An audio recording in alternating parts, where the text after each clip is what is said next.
Welcome to my channel Vedic Ohri. Follow my episodes one by one and I guarantee you will be the master of your own destiny.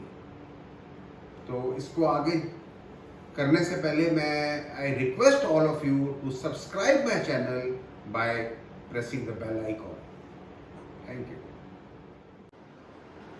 Hello friends, welcome to the Vedic Ohri channel episode number 8.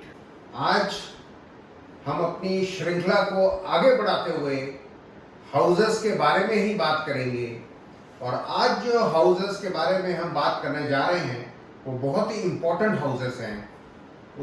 वो houses हैं house number 9, house number 10। अब तक आप ये समझ चुके होंगे कि ये आपकी कुंडली है और उसमें जो 9वां हाउस है, 9th हाउस, वो इसको बोलते हैं first, second, third, fourth, fifth, six, seventh, eight, ninth. Counting हम ऐसे करते हैं।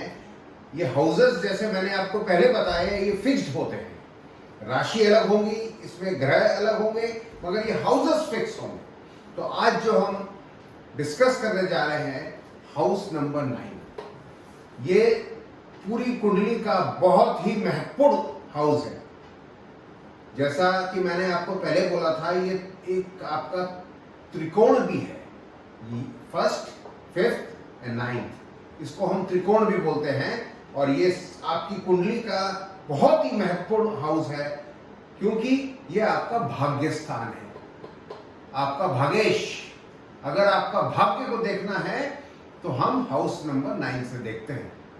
इसीलिए कोई भी कुंडली प्रेडिक्ट करने से पहले या करने जा रहे हैं तो हम उसका D9 चार्ट भी जरूर देखते हैं। एक तो लग्न कुंडली हो गई, उसी प्रकार एक D9 कुंडली होती है और वो स्पेसिफिकली आपके भागेश को डिनोट करती है। तो अब मैं आपको बताने जा रहा हूं कि हाउस नंबर 9 डिनोट क्या क्या करता है। जैसा कि मैंने आपको बताया, हाउस नंबर 9 जो है वो आपका भाग्य स्थान है और इसको it is a house of father also. आपके पिता का स्थान भी यही है। तो अगर आपके पिता को देखना हो तो हम हाउस नंबर 9 से देखते हैं। This is the house of the luck, आपकी किस्मत। और ये हाउस ऑफ इमेजिनेशन भी है। अगर आपकी इमेजिनेशन को हम लोग को देखना है तो हम हाउस नंबर 9 से देखते हैं। ये एक बहुत स्पिरिचुअल हाउस है, तो इसको हम हाउस ऑफ द स्पिरिचुअलिज्म भी अपन बोल सकते हैं। जो टीचर होता है उसको भी हम हाउस नंबर 9 से ही देखते हैं। ऐसे जो हाउस नंबर 9 होता है ये एक बहुत गॉड लविंग हाउस होता है। ये भगवान को बहुत मानता है, भगवान से बहुत प्रेम होता है ऐसे व्यक्तियों को। जो लॉन्ग डिस्टेंस ट्रेवल है, जैसे कि मैंने आपको पहले बताया था, जो शॉर्ट डिस्टेंस ट्रेवल है वो 3rd हाउस होता है, जो लॉन्ग डिस्टेंस ट्रेवल होता है वो 9th हाउस होता है। मतलब विदेश यात्रा, अगर विदेश यात्रा को देखना है, जो हिंदुस्तान से बहुत ज़्यादा दूरी में होते हैं उसको हम विदेश यात्रा बोलते हैं, तो उसको हम हाउस नंबर 9 से देखेंगे। हायर एजुकेशन को भी हम हाउस नंबर 9 से देखते हैं। अब यहाँ पे ज़रा समझने की कोशिश करिए कि हायर एजुकेशन मीन्स यह एजुकेशन जो आपकी पोस्ट ग्रेजुएट के ऊपर हो। फॉर एग्जाम्पल यू PhD, ठीक है। तो जो हायर एजुकेशन का हाउस है वो हम इससे देखते हैं। जो मास्टर डिग्रीज भी हम इससे अपन देख सकते हैं। PhD हो गई, मास्टर डिग्रीज हो गई। और अगर आप लॉ कर रहे हो तो जो LLM है वो भी अपन इससे देखते हैं। जो डॉक्टरेट की जो मास्टर डिग्रीज होती है वो भी हम यहाँ से देखते हैं। और अब मैं जो बॉडी का जो पार्ट जो इसको रिलेट करता है वो रिलेट करता है आपकी थाई, आपकी जांघ। तो जो आपकी जो थाई का बॉडी का पार्ट है वो हाउस नंबर 9 से रिलेट करता है।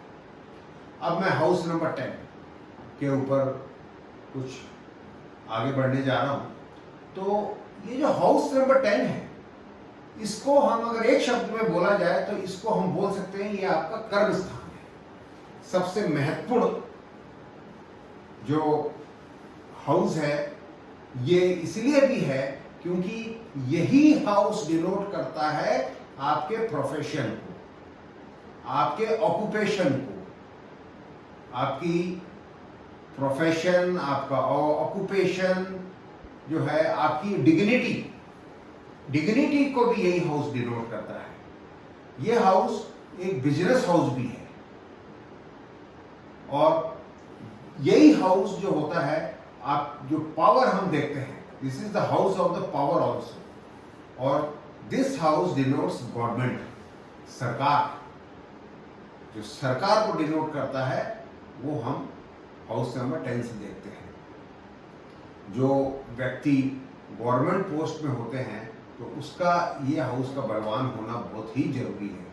उसके बिना आप किसी गवर्नमेंट डिपार्टमेंट में आपको एक अच्छी पद मिल नहीं सकता। उसी प्रकार ये हाउस जो है, ये house it is a honour from the government. Government से किसी भी तरीके का ऑनर अगर आपको एक मिलता है तो वो भी हम हाउस नंबर 10 से देखते हैं। ऑनर में सम्मान, और ये हाउस एक रैंक भी है, आपका रैंक होल्डर भी है हाउस नंबर 10। ये हाउस आपका सेल्फ रेस्पेक्ट भी है।